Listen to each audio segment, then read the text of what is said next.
जय श्री राम सभी भक्तों को, जय माता की।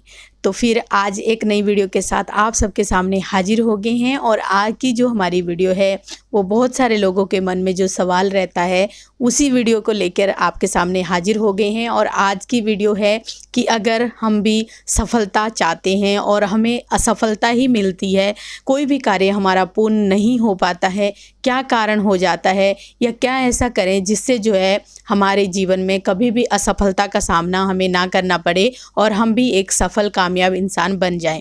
तो अंत तक बने रहिए, तभी आपको सारी वीडियो समझ में आती है। अगर वीडियो अच्छी लगती है तो लाइक करें, शेयर करें, कमेंट करें। और अगर आप पहली बार ही चैनल पे हैं तो चैनल को जरूर सब्सक्राइब करें, साथ में बेल आइकन है उसको प्रेस करें ताकि आने वाली हर एक वीडियो की नोटिफिकेशन सबसे पहले ही आपके फ़ोन में पहुँच जाए। चलिए शुरू करते हैं आज की वीडियो। जय श्री राम जी। जय श्री राम, जय श्री बालाजी महाराज। मेहंदीपुर की पवित्र कृपा आपके परिवार पर निरंतर बरसती रहे और आपका मेरी माँ जगत जननी माँ अम्बे जगदम्बे मैया की कृपा आपके घर में अन्नपूर्णा रूप में वास करे। जय माता की।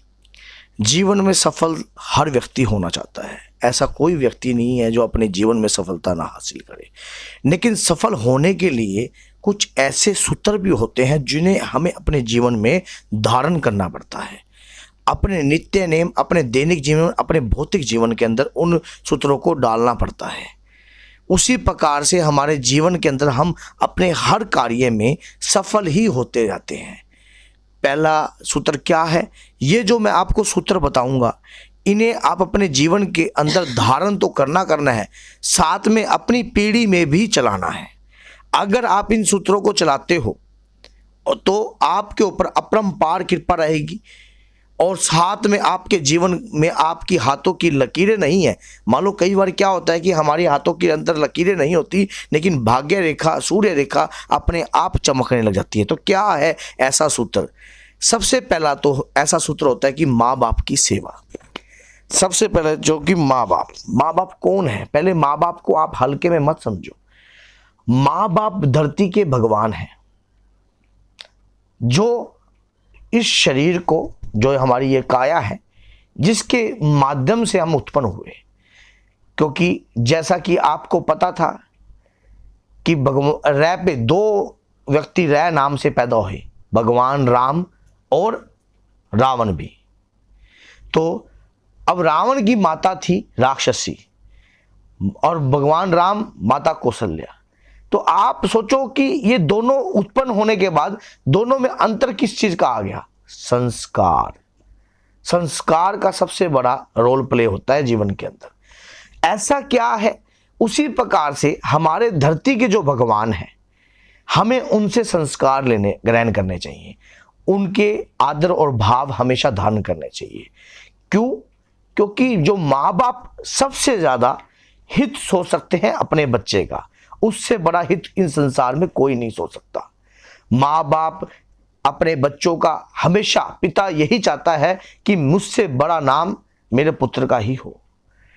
और ये ऐसे निस्वार्थ का प्रेम जो है इतना गहरा होता है जिसके ऊपर हम कभी शक भी नहीं कर सकते। तो अपने इस भगवान की सेवा सबसे प्रथम मानी गई है।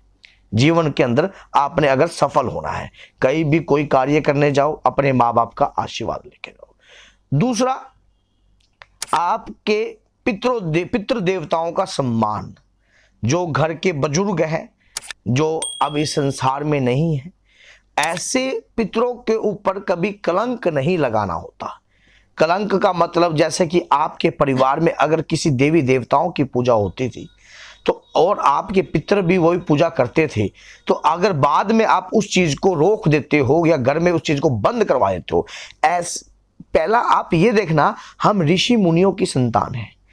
ऐसा किसी का घर नहीं होगा जिसके कुल के अंदर पूजा याचनाएं नहीं चलती होंगी। अब धीरे धीरे वो कुल के अंदर जो पूजा याचनाएं बंद हुई, तो उस कुल का जो पूजा याचनाएं बंद होने का जो दोष है वो भी कुल में ही चलेगा। कई बार लोगों के घर में इस प्रकार की दरिद्रता होती है कि वो कितना भी यत्न करते हैं, कितना भी प्रयत्न करते हैं, लेकिन सफल नहीं होते और घर के अंदर वो दरिद्रता खत्म नहीं होती है। तो आपने अपने पितरों का कभी भी उनका हृदय दुखाना नहीं है। अगर आपके माँ बाप भी नहीं है, आपके दादा दादी भी नहीं है और तो वो पितृलोक में है, उस आत्मा का सम्मान करना है। क्योंकि उस आत्मा से ही आपका नाम चल रहा है। तो ये बात, अपने पितरों के प्रति आपका सम्मान जो है हमेशा होना चाहिए। फिर तीसरी बात ये, आपका आपके इष्ट के प्रति पूर्ण रूप से सम्मान होना चाहिए। जिस इष्ट की आप भक्ति करते हो, याचना करते हो, पूजा करते हो, उनके प्रति आपका विश्वास अटल होना चाहिए। जैसा कि हिरण्यकश्यप के समय पर प्रहलाद का था, जैसा कि भगवान श्री कृष्ण को पाने के लिए मीरा ने किया, सूरदास जी ने किया, इतिहास रचा है। उन्हीं लोगों का नाम इतिहास में रचा जाता है और रटने वाले तो दुनिया है। आप ये देखना कि आप दुनिया से हटकर चलना चाहते हो, अपने आप को सफल करना चाहते हो, तो अपने और उनमें डिस्टेंस पैदा करना आपका काम है। अगर आप अपने इष्ट का आसरा लेकर चलोगे, किसी भी मैदान में कूद जाओगे, आप सफल होगे ही होगे। कई बारी ऐसा होता है, माँ बाप, पितर और हमारे इष्ट और कुल देवी देवता, अगर हम इनका सम्मान करके चलते हैं और हमारे साथ कल को कोई अनहोनी होनी होती है तो तत्काल वो अनहोनी बदल सकती है। मृत्यु अटल सत्य है, सभी ने जाना है, मृत्यु निश्चित है सभी की, लेकिन मृत्यु पोस्टपोन्ड भी होती है आपके कर्म के अकॉर्डिंग। जब हम कर्म ऐसा करने लग जाते हैं, भगवान के प्रति नित्य पूजा याचनाएं हमारी चलने लग जाती है, तो हमें सफल करने से कोई नहीं रोक सकता। मैंने परसों एक शेर था, तो मुझे याद तो नहीं है, लेकिन उस शेर की लास्ट लाइन याद थी कि जिनके ऊपर मुसीबत होती है ना, उनका दीपक भी आंधी में जलता है। क्यों? क्योंकि उनका विश्वास रंग लाता है। जब आपका आपके इष्ट के प्रति विश्वास होगा, आपको जीवन में ये 3 सूत्र हमेशा याद रख के चलना।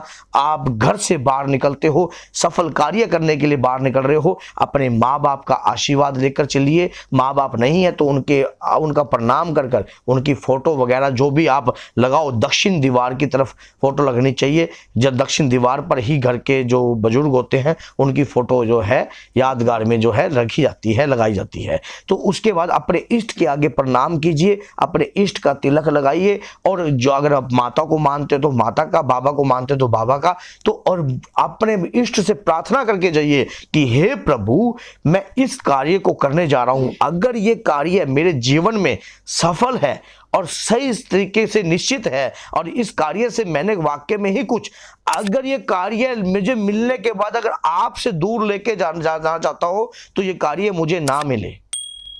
क्योंकि अपने इष्ट से, क्योंकि अगर हम कई बारी कहते ना, गरीबी जिसके पास है और बाद में वो अमीरी आती है, तो गरीबी का एहसास भी वो व्यक्ति जानता है। अनुभव होना बहुत जरूरी है। भगवान के प्रति आपकी आस्था और विश्वास गुड़ होनी चाहिए। चाहे लाखों करोड़ों की संपत्ति आपको मिलती हो, लेकिन आपके प्रभु से दूरी आपको तनिक भी बर्दाश्त नहीं होनी चाहिए। उसके बाद देखना आप जीवन में सफल हो जाओगे, क्योंकि हनुमान जी ने हर कार्य को सफल किया है। कैसे किया? आप सोचिए कैसे किया। उनका पूर्ण विश्वास था अपने इष्ट के प्रति, भगवान राम के प्रति पूर्ण रूप से उनका विश्वास जो था अंतर मन में गुड़ रहस्य के रूप में था।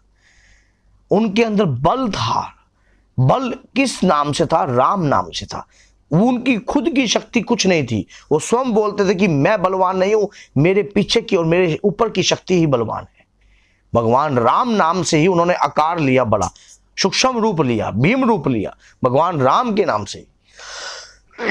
तो आप अपने जीवन में अगर इस प्रकार के सूत्रों को धारण करते हो तो यकीन मानिए आप बड़ी से बड़ी चुनौती का सामना कर सकते हो और शीघ्र ही आप सफल हो सकते हो। सफलता प्राप्त करने के लिए आपको कहीं जाने की आवश्यकता नहीं है।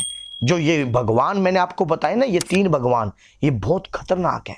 सबसे पहले माता पिता, दूसरा फिर आपके जो पितृदेव हैं, जिसमें दादा दादी जो भी कैसे भी हों, और फिर आपके इष्ट। तो ये बात याद रखना कि अगर वो ना होते तो आप भी ना होते। पहचान कोई ना कोई किसी को दिलाता है। तो बोलिए जय सीताराम, जय श्री बालाजी महाराज। मेहंदीपुर की पवित्र कृपा आपके पर निरंतर बरसती रहे, और मेरी माँ जगत जननी माँ अंबिके की कृपा आपके घर में अन्नपूर्णा रूप में वास करे। जय माता।